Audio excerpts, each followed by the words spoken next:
teso è come un uomo grande e bravo, soprattutto nelle studio di una roba specifica. Hai capito bene questa parola? Teso. Bueno, como muy seguramente lo acaban de notar, Giorgio Samorini es italiano, nació en Bolonia en el año 1957. Es investigador independiente, autodidacta y uno de los más reconocidos arqueólogos contemporáneos de las drogas.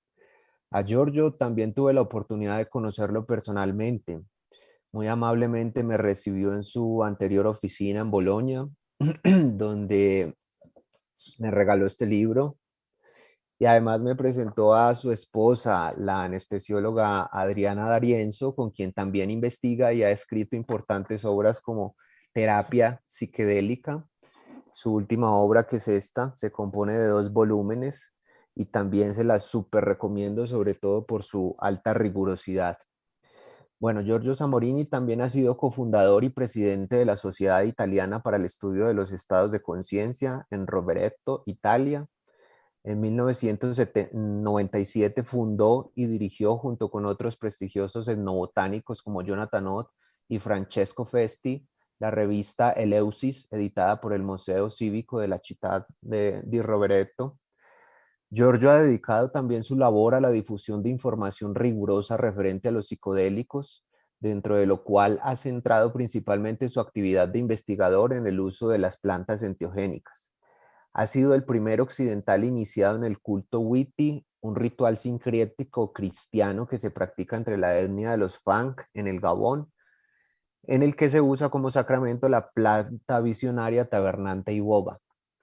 Giorgio también se ha adentrado bastante en el campo de la etnomicología y el estudio de la relación de las setas visionarias con la cultura humana, por eso es que hoy nos acompaña con esta presentación. En su trabajo de campo han aflorado a la superficie pinturas que tienen hasta 8000 años de antigüedad en Algeria y frescos de iglesias románicas en los que aparecen setas visionarias. En cuanto a su labor de divulgación, Giorgio tiene una de las bibliotecas, por no decir la más rica del mundo, para cualquier consulta sobre drogas, además gratuita y en diferentes idiomas. Se la recomiendo, visiten la página, es Giorgio Samorini Network o giorgiosamorini.it, así la pueden googlear y la encuentran. Giorgio también ha creado la editorial Telesterion con una amplísima diversidad de libros de temáticas afines a las que hoy nos convocan.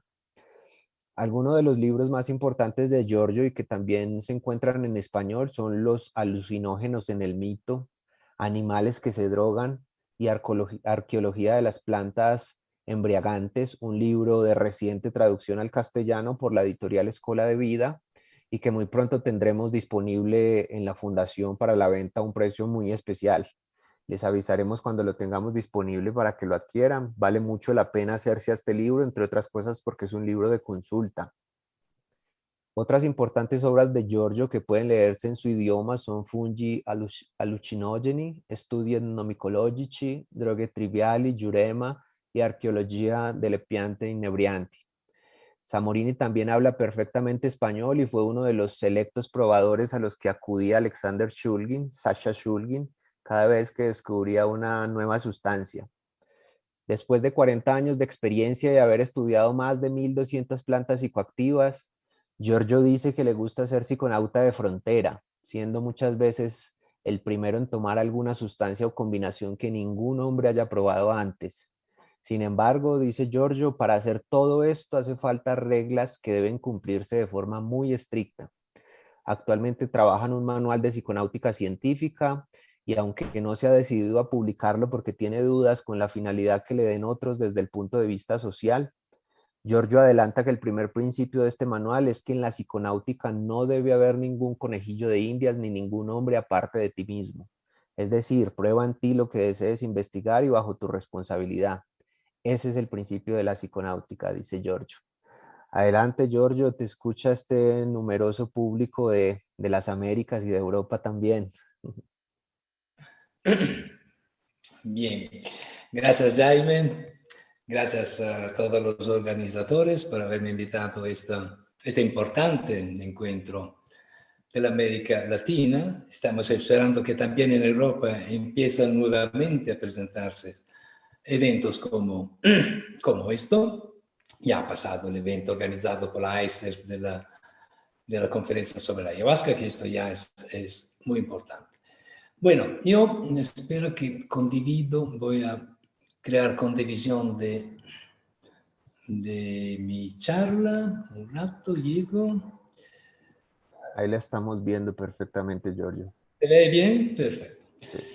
Vale, yo voy a hablar de un hongo. Un hongo, solo uno, pero es un hongo, no es un hongo cualquiera. En realidad es el hongo más afamado del mundo euroasiático, de seguro, también de la América del Norte. Y es el hongo más afamado de los cuentos de las hadas, de los gnomos. Es el hongo de Papá Noel, es la Amanita muscaria. Este hongo así evidente en la selva, con su sombrero rojo con las manchas blancas. Y es un hongo que es un hongo visionario, es un hongo psicoactivo. Ha sido utilizado tradicionalmente por hace mucho tiempo, milenios, como hongo visionario. Pero la mayor parte de la gente, de las culturas euroasiáticas, también de Norteamérica, la mayor parte de la gente, todavía lo cree ahora como un hongo mortal, un hongo venenoso. ¿Cómo ha pasado que un hongo visionario se ha vuelto en un hongo venenoso, culturalmente en un hongo venenoso? Hubo un proceso de mortalización de la Amanita muscaria, un proceso cultural. Y yo he individuado dos factores principales, por lo menos, responsables de este proceso de mortalización de la Amanita muscaria. Por la Europa, el factor principal ha sido el cristianismo, ha sido la Inquisición. A partir del siglo XII, XIII, se empezó a mortalizar este hongo.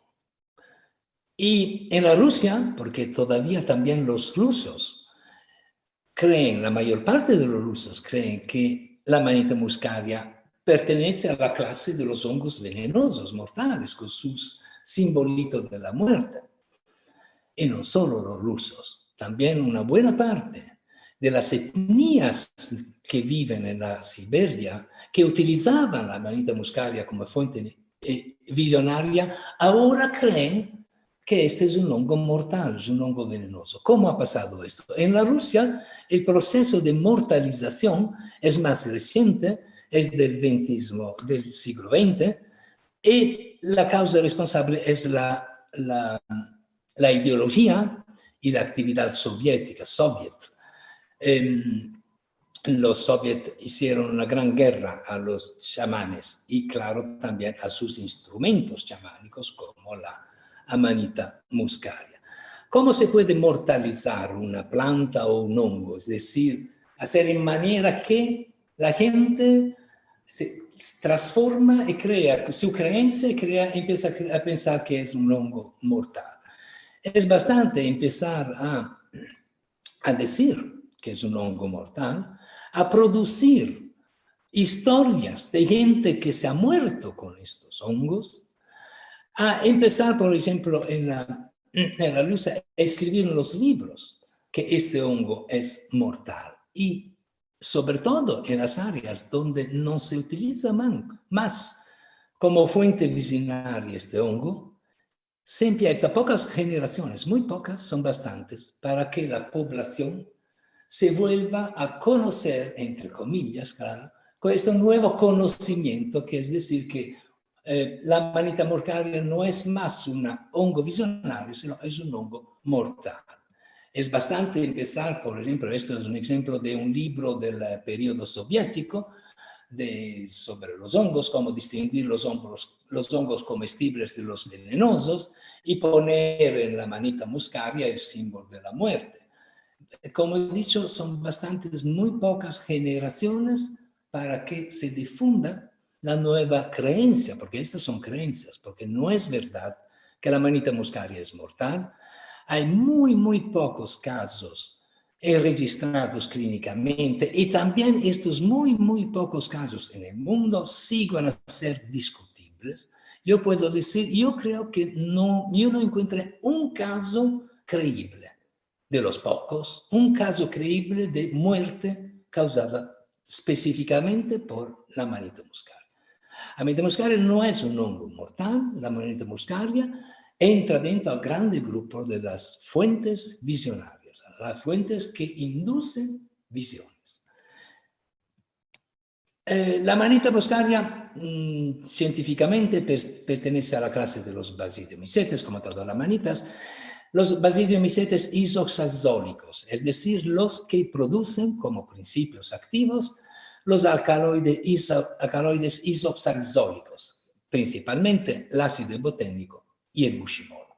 Hay unas otras amanitas que producen esto, su hermana más estrecha es la amanita panterina, hay otras, amanita solitaria, amanita fortunata, etc. Pero las dos hermanas más fuertes también, más potentes, son la muscaria y la panterina.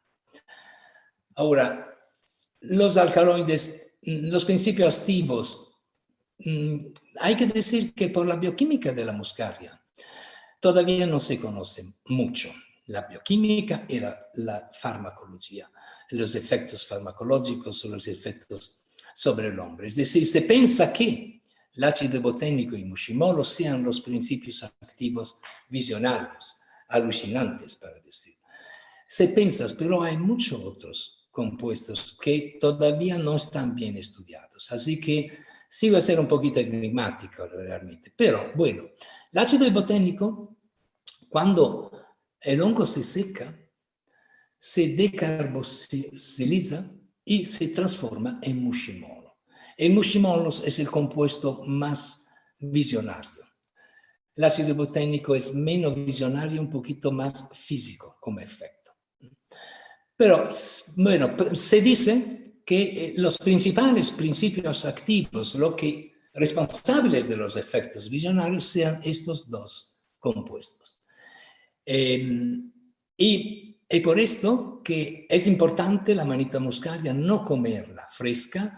Las etnias de la Rusia, de la Siberia, bien conocen estos. Todas las etnias que utilizan la manita muscaria tradicionalmente van a exsicar el hongo, porque dicen que es más fuerte. Y efectivamente por esto, porque el ácido iboténico en la exsicación se transforma todo en mucimol, que hemos dicho que es la fuente más visionaria.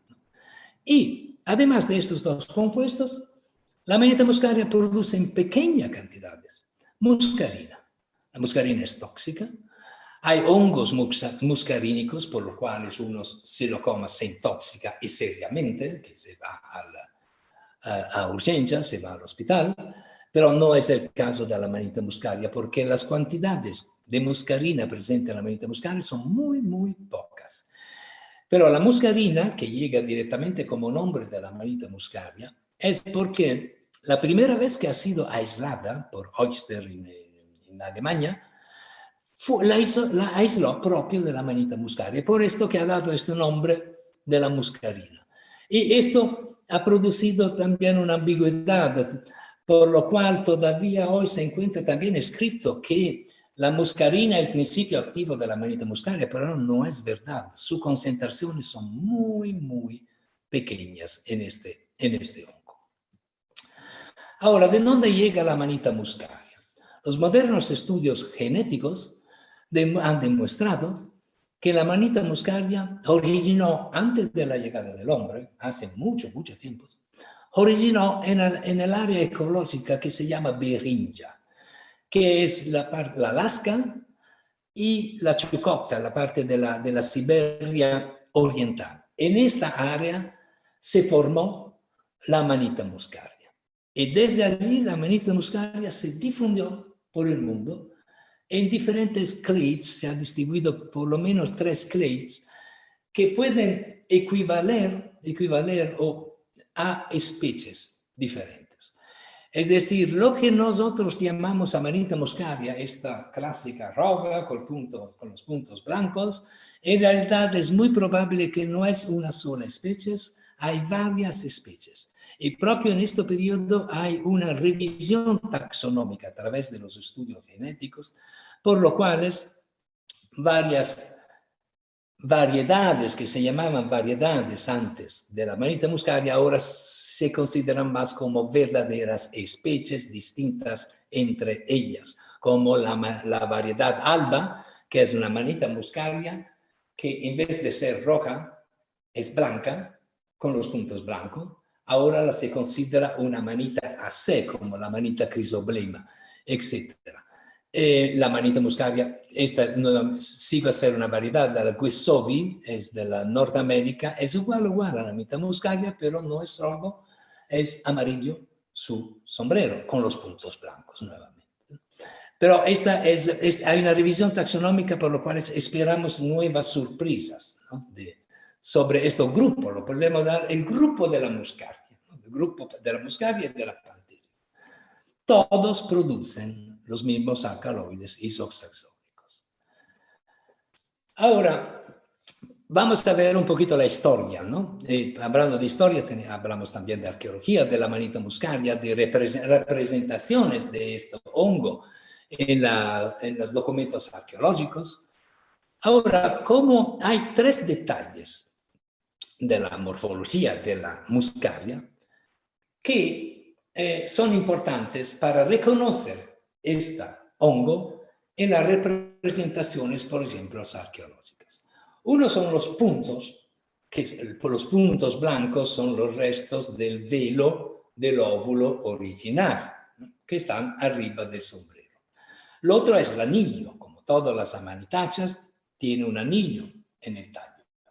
El tercer carácter es el hecho que la Amanita muscaria nace de un óvulo, que antes se forma este óvulo que sube, que brota de la tierra y después nace el hongo. Ahora, cuando en las representaciones arqueológicas o no solo arqueológicas, yo veo por lo menos uno de estos 3 detalles, que esto me indica que este hongo es Amanita muscaria. Se entiende ser Amanita muscaria o Amanita panterina.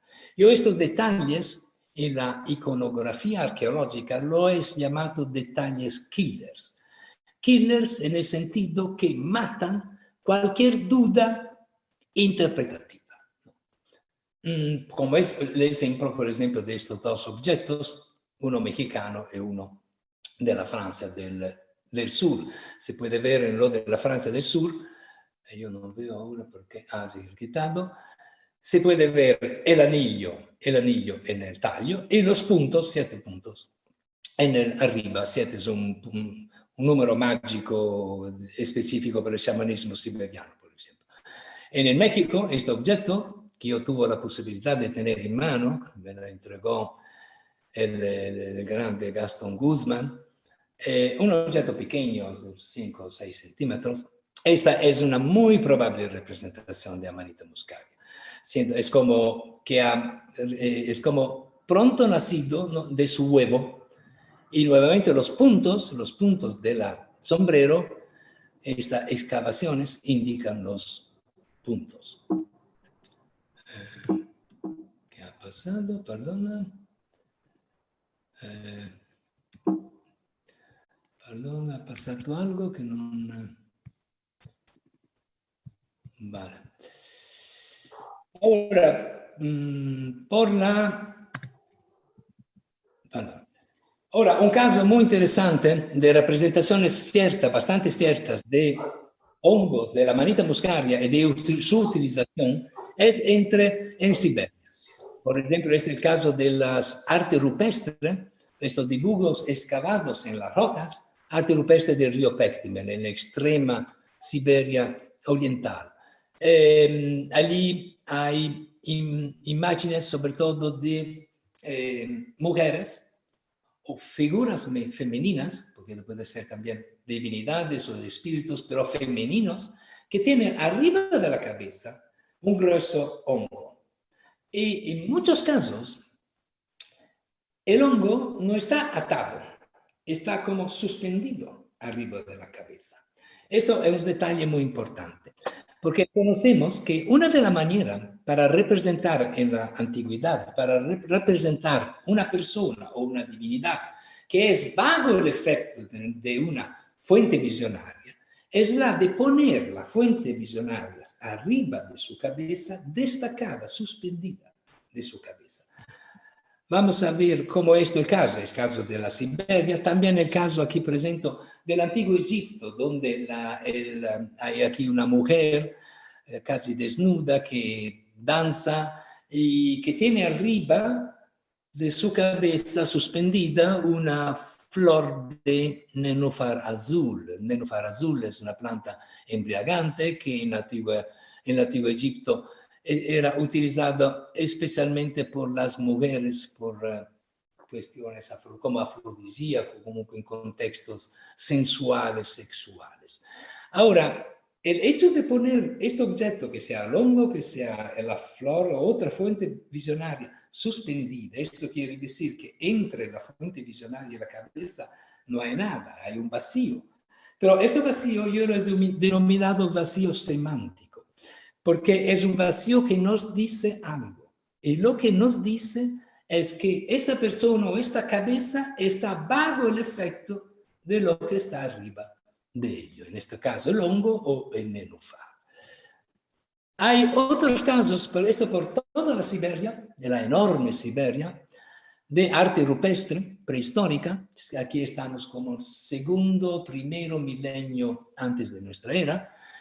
Hay casos donde no está representado un hombre con arriba de ello un hongo, sino proprio directamente con la cabeza en forma de hongo. En este caso, las figuras antropomorfas son masculinas. Es típico esta representación, que aquí he puesto unos ejemplos, de hombres que tienen la cabeza de hongo, que cazan, es una caza ritual, y todas estas figuras antropomorfas, se va a ver, tienen atada, aquí en la cinta, tienen atada algo de un objeto redondo, ¿no? ¿Qué es esto? Y este objeto redondo corresponde con algo de etnográfico moderno. Sabemos que los chamanes siberianos que utilizan la manita muscaria son sólitos tener un contenedor atado aquí a la cinta, un contenedor de qué? De la orina, de su orina, de cuando ellos ha comido la manita muscaria. Porque hay esta cosa que pasa prácticamente solo con la manita muscaria como fuente visionaria, muy curiosa, que es entre las tradiciones de las poblaciones siberianas, sobre todo, pero también de la América del Norte, que descubrieron que la orina de una persona que ha comido la manita muscaria sigue a ser embriagantes. Y los chamanes conocen estos, y no solo los chamanes, también entre los coriaques, no son solo los chamanes que utilizan la manita muscaria, son sólitos tomar la orina porque sigue a ser psicoactiva. Ahora, para explicar mejor esto, presento brevemente el concepto de fuente primaria, secundaria y terciaria, y cuarta, etcétera, de drogas. Ahora, esta planta, por ejemplo, la manita muscaria, el peyote, la cannabis, el cáñamo, estas plantas, si yo la como, consigo un efecto psicoactivo y puedo considerarlas como fuentes primarias de droga, porque son ellas que producen los principios activos que me afectan a la mente. Pero hay casos, y aquí tomo el ejemplo de San Pedro. Hay un caracol, un scútaros, una especie de scútaros que periódicamente en el año ataca a San Pedro y se come el San Pedro cactus visionario a base de mescalina, y la carne de este caracol se rellena de mescalina. Así que si yo o los antiguos monjes como el caracol, yo consigo un efecto mescalínico, pero en este caso no es el caracol la fuente primaria. Esta es la fuente secundaria, porque la mescalina está producida por la fuente primaria, que es el San Pedro. Bueno, en el caso de la manita muscaria, se han registrado etnográficamente pasajes de orinas hasta, se dice, hasta el quinto, la sexta persona, es decir, la primera persona come la manita muscaria. Su orina está tomada por una otra persona, o por sí misma también, y consigue un efecto. La orina de esta está tomada por una otra persona, etc. Así que aquí se explica bien la fuente primaria, secundaria, terciaria, etc. Con seguridad, en las poblaciones de la Siberia se utilizaba de seguro hasta la fuente, la tercera persona. No se sabe, no se conoce bien si más también. ¿Cómo descubrieron los antiguos coriaques, chukchis, etcétera, poblaciones tradicionales siberianas? ¿Cómo descubrieron esta cosa? Los descubrieron a través de la observación de los animales, en particular de las renas, las cuales les gusta muchísimo la manita muscaria, como todos los hongos, y se embriagan de la manita muscaria. Y cuando una rena come manita muscaria, las otras renas se van debajo de ello, con la boca abierta, a esperar que orina, para tomar su orina y para embriagarse también estos. Entonces, los antiguos cazadores de renas de la Siberia, observando este comportamiento, descubrieron las propiedades embriagantes de la manita muscaria y las propiedades embriagantes de la orina de quien, rena o hombre, ha tomado la manita muscaria. Bueno, en el periodo soviético, en el largo periodo soviético, los etnógrafos rusos decían, y lo han dicho con un sentido de victoria, decían que el utilizo de la manita muscaria entre las poblaciones tradicionales siberianas había desaparecido totalmente. Ahora conocemos un poquito mejor la historia, que es una historia también triste, y lo puedo decir ahora bastante con seguridad que proprio en este periodo yo he conseguido documentos rusos que he hecho traducir del ruso y que confirman esta cosa en una manera más sorprendente de lo que pensaba, de lo que normalmente se conoce. Es decir, que el poder soviético ha hecho la guerra a los chamanes siberianos. Y ha hecho una guerra también física hasta la desaparición de millares y millares de chamanes y de su utilizo de la agarico muscaria, de la manita muscaria. Stalin ha sido directamente responsable de la muerte, de la desaparición de millares y millares de chamanes. Esto está bien reconocido por los etnógrafos y antropólogos modernos rusos. Yo estoy diciendo esto consiguiendo sus documentaciones de revistas seriosas rusas, etnográficas y antropológicas. Y la manita muscaria ha tenido también un papel en lo que ha sido el movimiento antisoviético antes de la caída del poder soviético, que empezó a producirse como un 10, 12 años antes de la caída del poder soviético. Por ejemplo, este dibujo es un dibujo conceptualista que dice: el mundo te necesita, manita muscaria. Es un dibujo que en Moscú fue mucho afamado.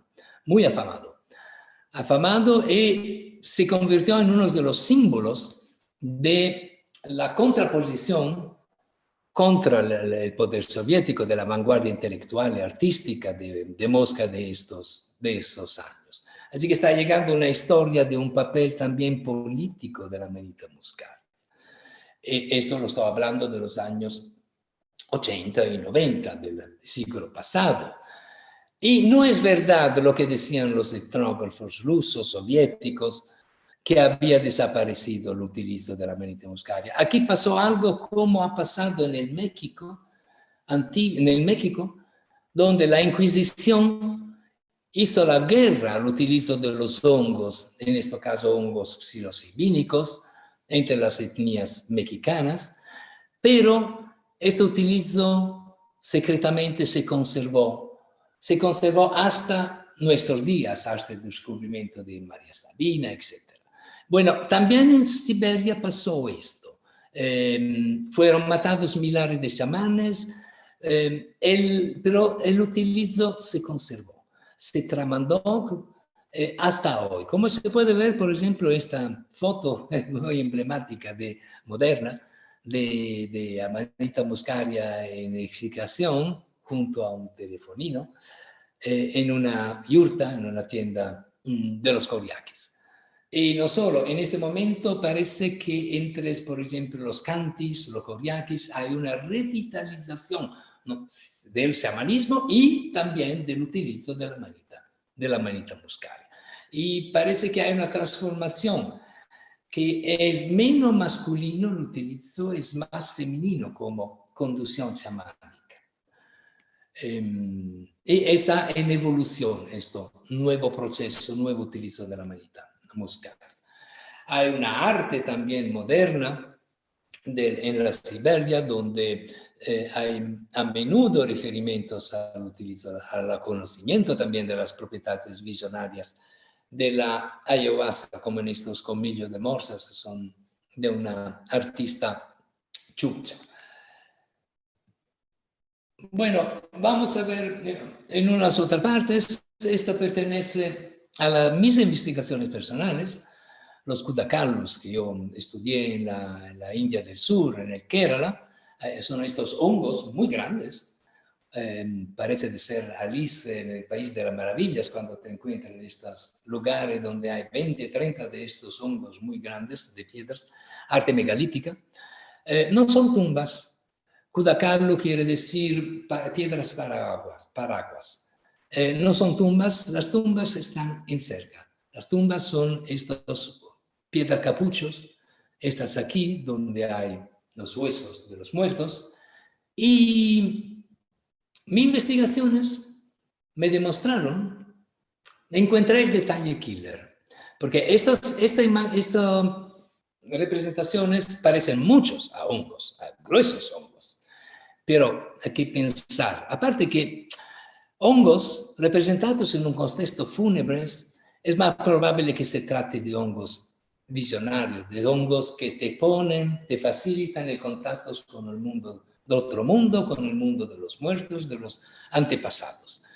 Pero encontré el detalle killer iconográfico, porque arriba de la piedra capuchas se encuentra esta piedra capuchas con excavaciones de los puntos, como representaciones de los puntos de la manita muscaria. Esto es así el detalle, el killer, que me ha convencido que muy probablemente aquí estamos frente a un antiguo conocimiento y utilizo de la manita muscaria que está presente en la India del Sur, también en este territorio. Me soy perdido. Nuevamente se bloquea, perdóname. Se ha bloqueado de nuevo.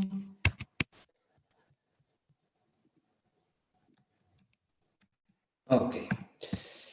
Bueno, esta ya lo presenté de Montevideo. También entre los suños, estos calderones, son calderones muy grandes, calderones sacramentales, calderones donde se preparaba un brebaje visionario muy importante, y hay representaciones de hongos, es muy probable que se trate de Amanita muscaria.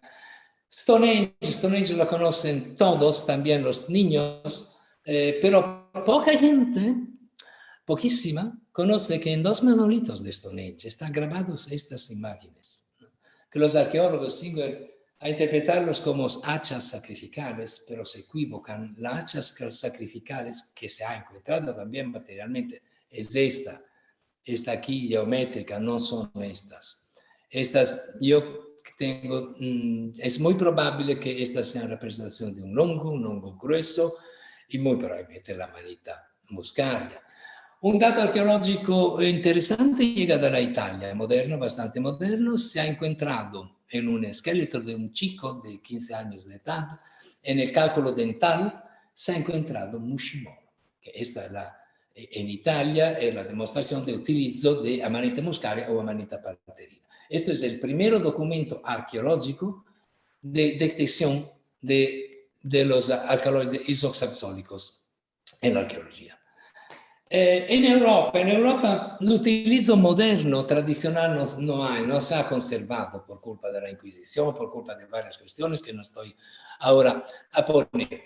Pero existen, por ejemplo, muchos pequeños datos, por lo cual se entiende que había una conoscenza, que hubo una conoscenza de los hongos psicoactivos y también de la Amanita muscaria.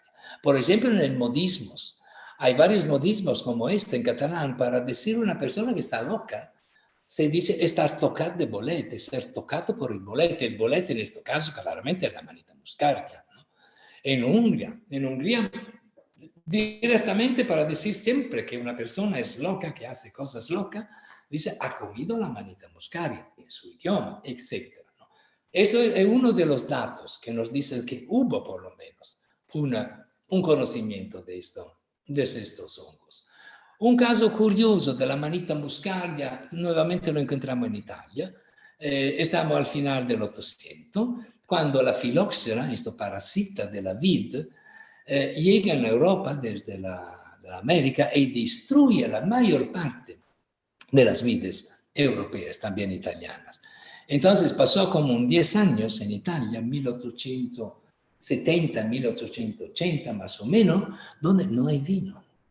Y para una población italiana no hay vino, es un gran problema.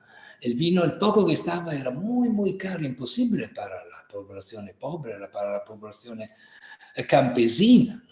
Y hay este médico, Giovan Battista Grassi, de la Italia del norte, que se pone el problema que no hay vino, que no hay alimento nervioso, porque en este periodo las drogas, incluida el alcohol, no eran consideradas drogas.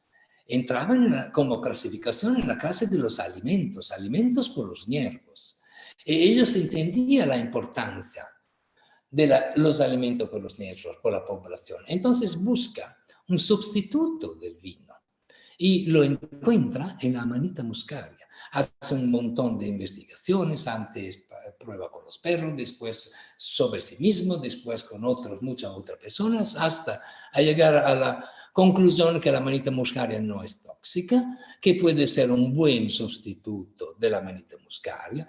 Crea estas bolitas de 3 gramos secos de Amanita muscaria y empieza a venderlas en sus farmacias a poco costo, proponiéndolo como sustituto del vino.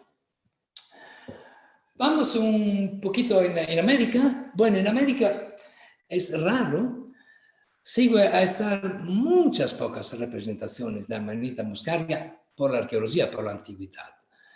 Lo de Pascuaro que ya he presentado, este objeto de Nayarit, estas son bastantes probables representaciones de Amanita muscaria.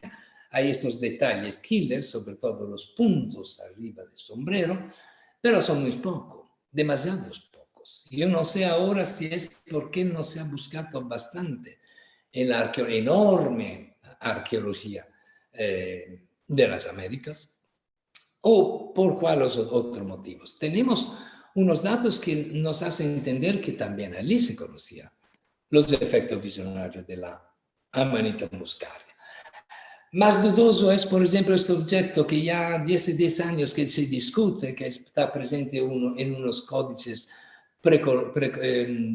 precolombianos. Este objeto que yo he evidenciado en rojo, ¿no?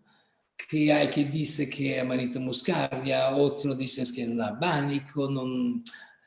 Para mí sigue a ser bastante dudoso, no estamos seguros no estoy seguro de esto, pero son datos demasiados pocos, tenemos demasiados pocos datos arqueológicos por las Américas. No solo, es una cosa importante que hay que aclarecer, porque a veces alguien pretende individuar la Amanita muscaria representadas en objetos arqueológicos preincaicos de la América del Sur.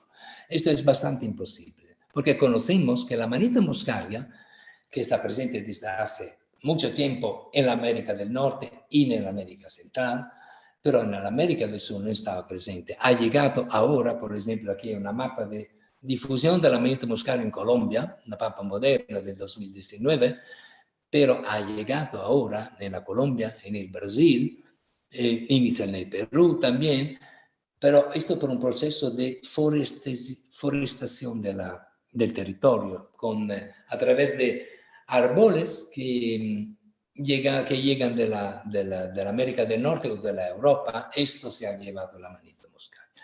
Así que no valen estas representaciones de amanita muscaria en objetos suramericanos preincaicos.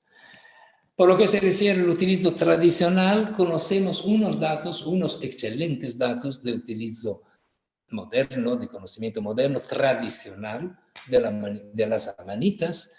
Poco conocido, por ejemplo, es esto de la California del Norte, entre los Ayumabi. Veo que los colegas también no lo conocen, que se ha descubierto hace no mucho, hace 10 años, un utilizo por motivos religiosos, por sus ritos religiosos, entre los Ayumabi, de la manita panterina, que es la hermana de la muscaria, que ellos lo llaman pulqui.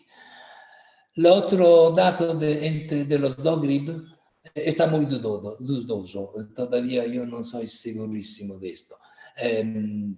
Muy interesante es lo que descubrió Watson entre los Anishinaawa, que lo llaman Misquedo, el hongo de la manita muscaria. Tenemos un mito maravilloso que nos demuestra cómo conocían la manita muscaria, cómo la conocen todavía hoy, porque muy probablemente es utilizada también hoy, y como conocen también la cuestión de la orina, ¿no? Que es psicoactiva visionaria.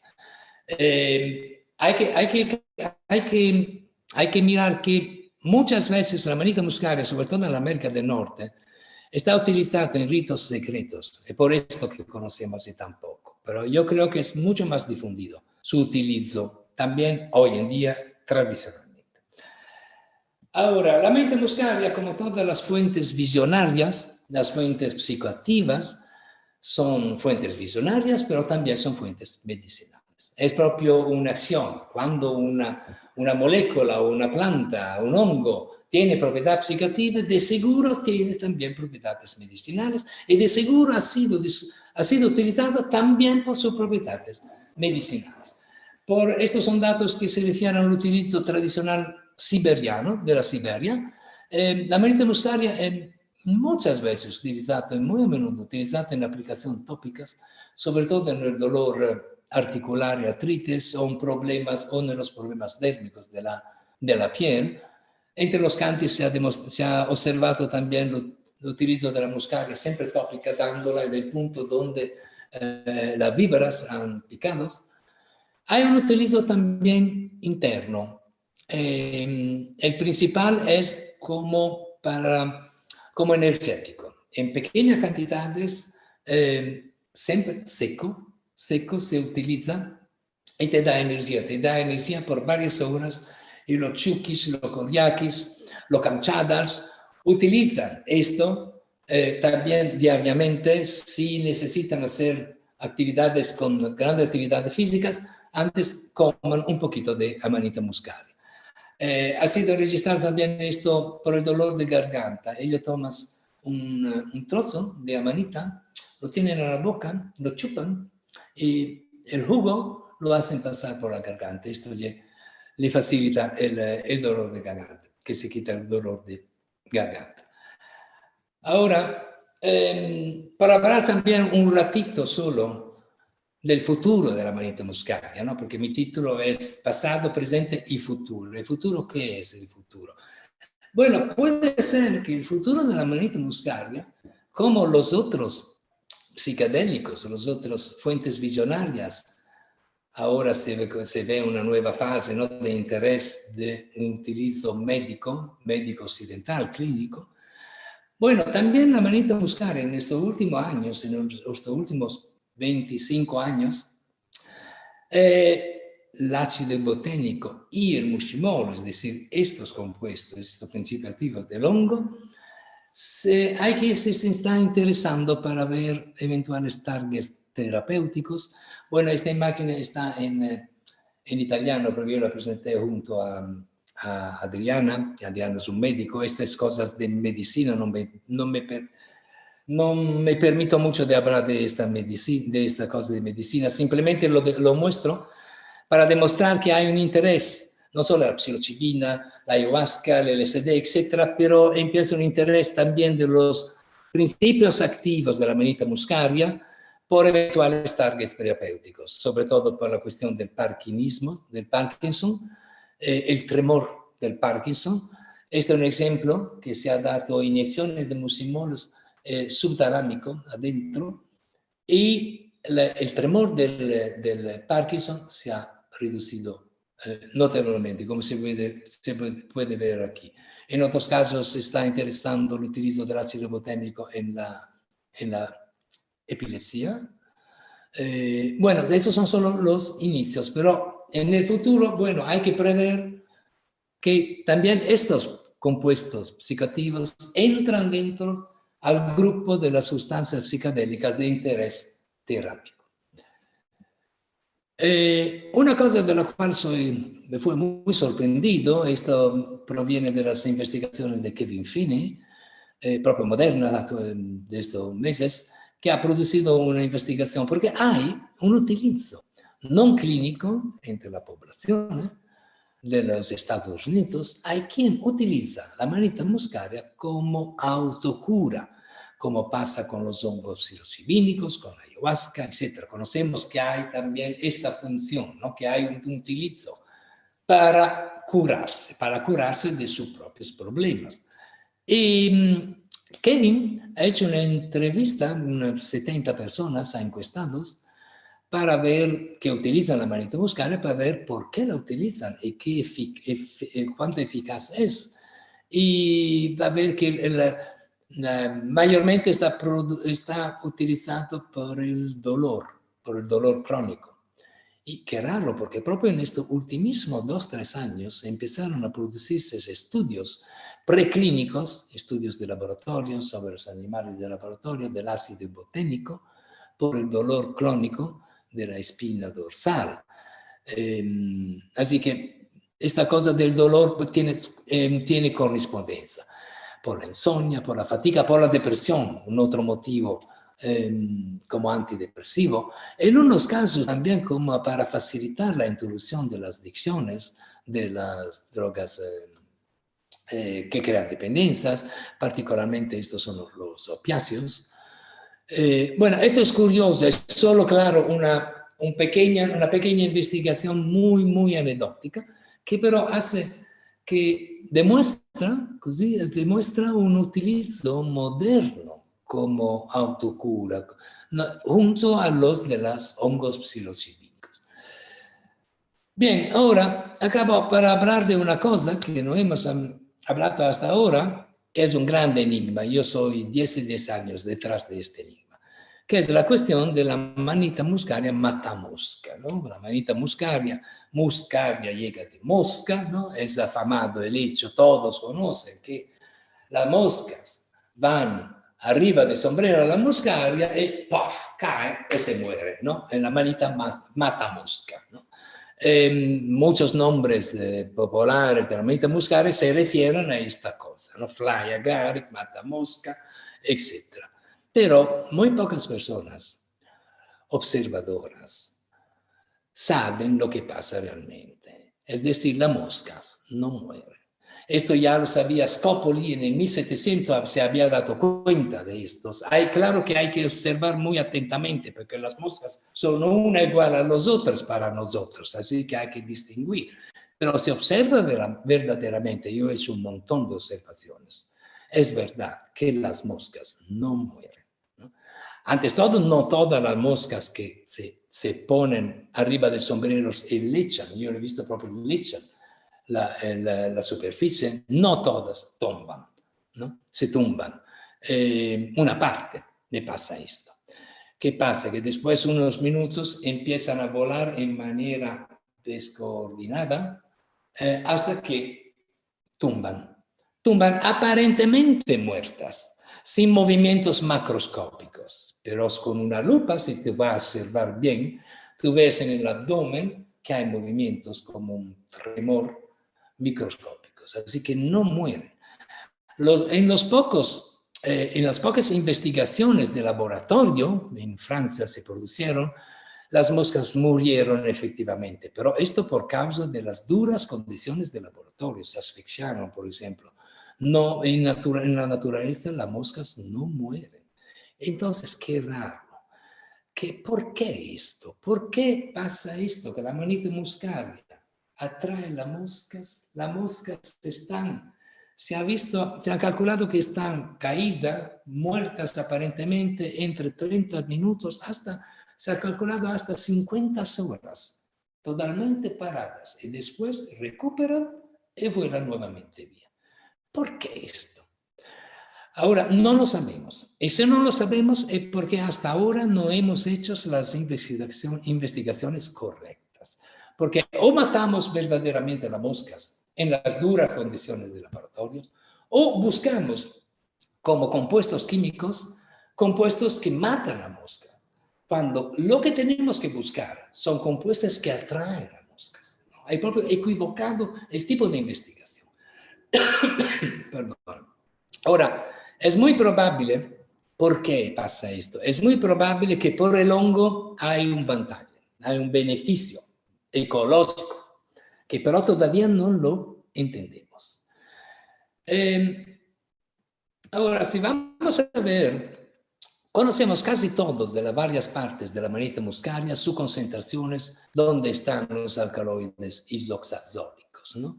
La parte más concentrada es justo bajo la cutícula, en esta área amarilla.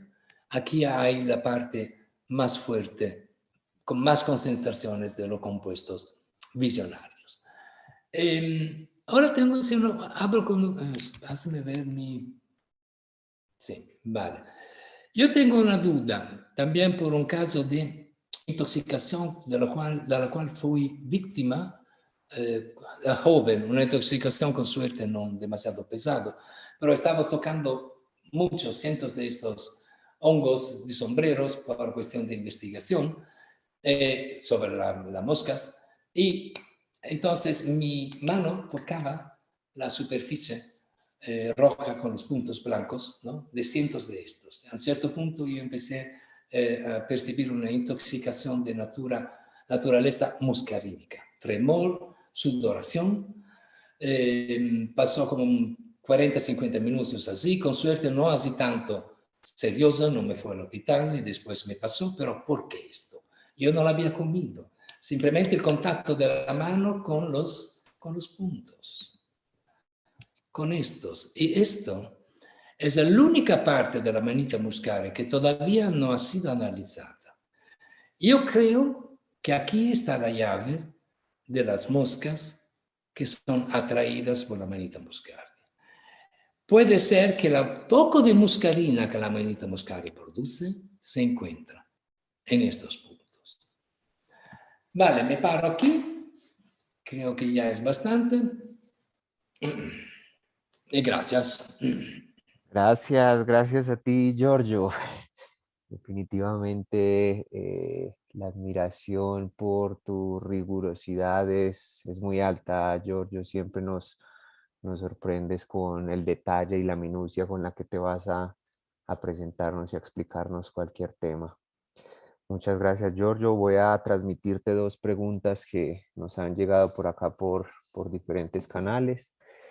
Bueno, entre otras cosas, Giorgio, yo quiero decirte que la invitación a este encuentro para presentar específicamente este tema fue dada en gran medida porque, primero, en Colombia esta especie es una especie abundante. La encontramos en diferentes alturas y de diferentes tamaños y en diferentes proporciones. Pero como bien lo decías en la introducción de tu presentación, también hemos sido víctimas de esta micofobia que se le tiene a la manita muscaria. En gran medida, por supuesto que es por la ignorancia y la desinformación que tenemos al respecto, pero basta con leer obras de tu autoría o incluso del mismo Jonathan Ott, que es muy claro diciendo de dónde viene la manita muscaria y cuáles han sido los usos que siempre se les han dado sin que ello conlleve accidentes. Bueno, y con esto enmarcado, Giorgio, pues quiero contarte que en Santa Elena, que es la región donde estamos ubicados en este momento, crecen muchas amanitas y hay muchas personas que no saben cómo usarlas o en ocasiones simplemente las arrancan o en ocasiones las comen incluso frescas, como ya bien nos has dicho que no es recomendado.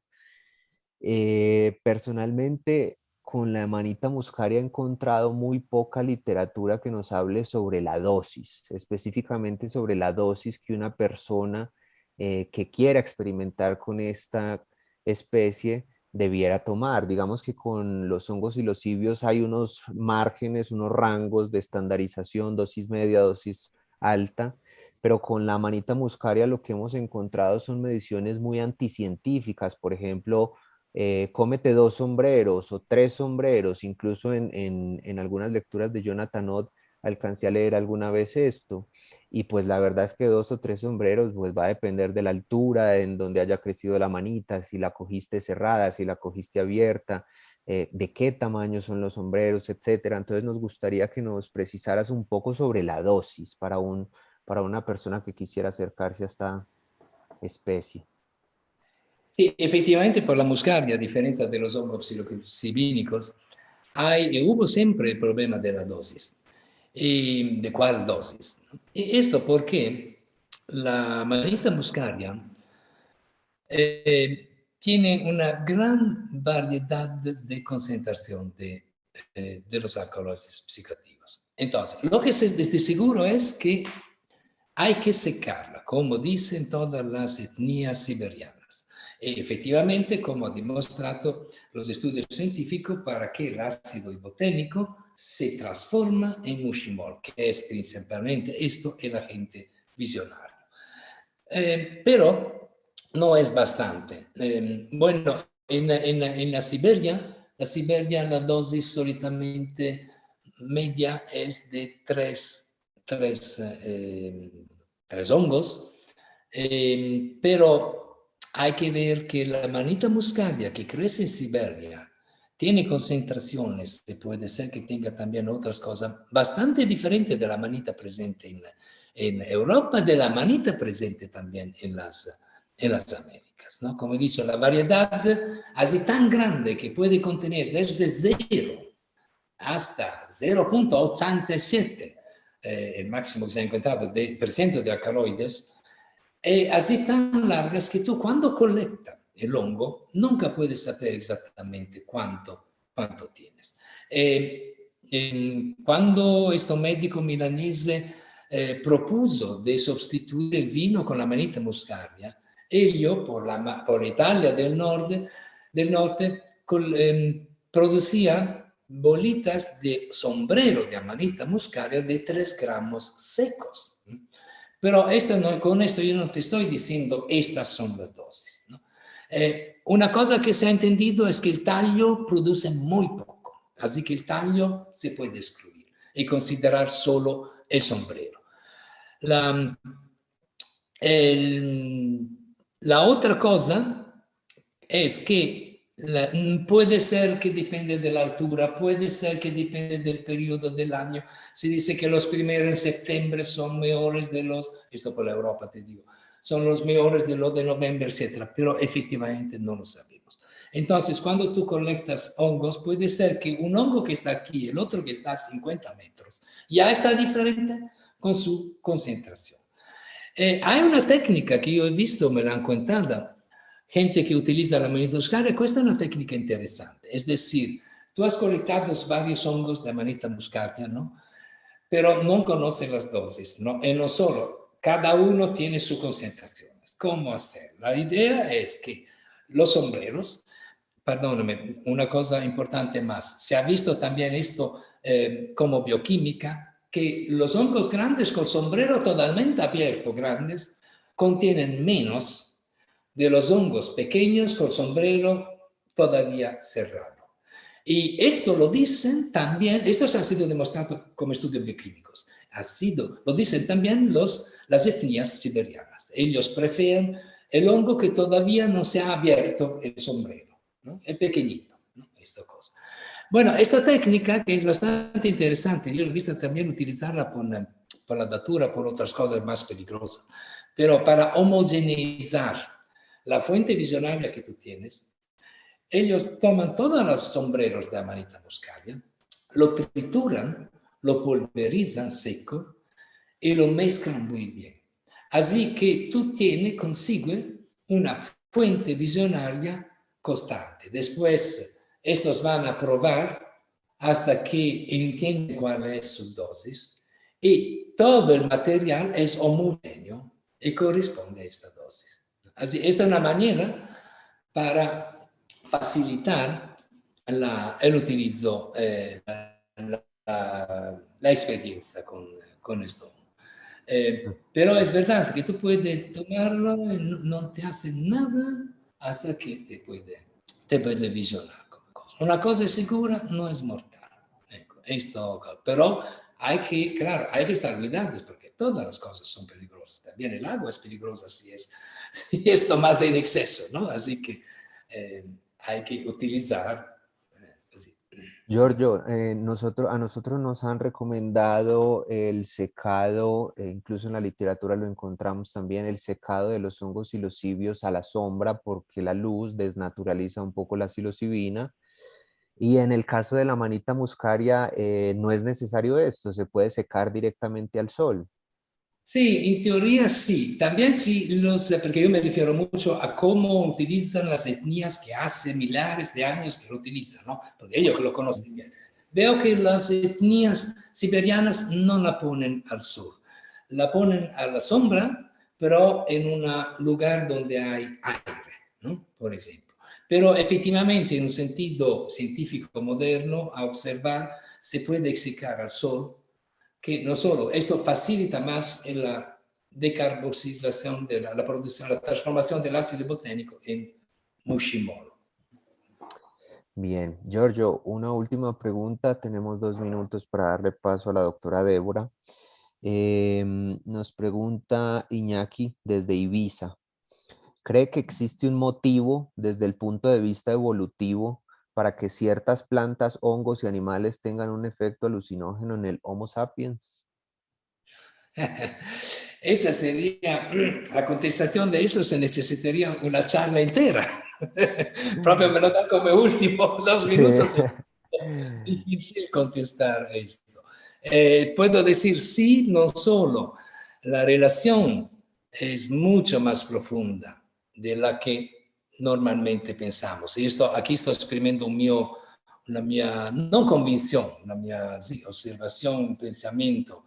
Es decir, puede ser, voy un poquito más de esta pregunta con la mia contestación. Es decir, puede ser que nosotros somos el producto de la interacción en un sentido evolutivo, de la interacción con esta sustancia. Lo estoy diciendo en un sentido evolutivo del género Homo o antes, ¿no? De los homínidos, etcétera, ¿no?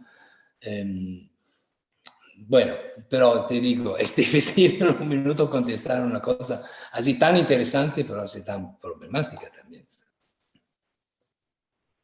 Entendemos, Giorgio. Muchas gracias, Giorgio. Gracias, gracias por tu presentación. Saludos, Adriana, y esperamos volverte a tener pronto por Colombia. Gracias, chao, Jaime. Chao, Chao. chao. Bueno, antes de dar paso a la doctora Débora, quiero agradecerle a todas las personas que se están conectando. Hemos estado rondando la conexión entre 350 personas. Saludos a todas las personas que nos están viendo desde